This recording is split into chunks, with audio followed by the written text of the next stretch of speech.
Yo, what's going on, guys? Chris Bonner here, Overtime Athletes. And for today's video, what I want to discuss is developing more sport-specific speed or agility, right? That game speed that actually translates onto the field or court, right? We often talk about linear speed, right, which is predetermined, or change of direction, which is predetermined. Well, there's other modalities that we can train that are going to transfer over to multiple sports. The first one I want to talk about today that you're probably not doing in your training as far as change of direction and blended with linear speed is curvy linear running or arc sprinting, right? And this is actually running in a sprint. You can see this in soccer, right? You can see this in baseball when you're rounding bases. You see this in basketball when you're running around a pick and roll. You see this in football. You know, think about a defensive end coming around the edge. It's seen everywhere in sport, but we often train very angular. And when you run in a curvy linear, you're actually working particular modalities with the body, right? So if you're running in a curve, right, both legs actually have their own responsibilities.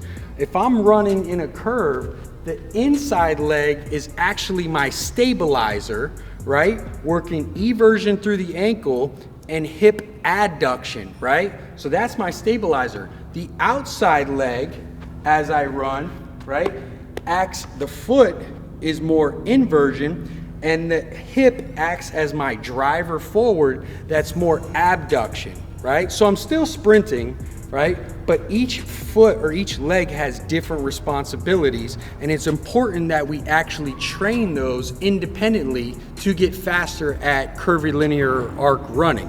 In addition to that, most guys' efficiency in the upper half starts to lack. And what I mean by that is most guys, when they take a sharp curve, they start to flail their arm out here. Well, really what you want to be able to do is drop your center of balance slightly, tip the head into that curve, and that's going to allow you a more efficient arm pump.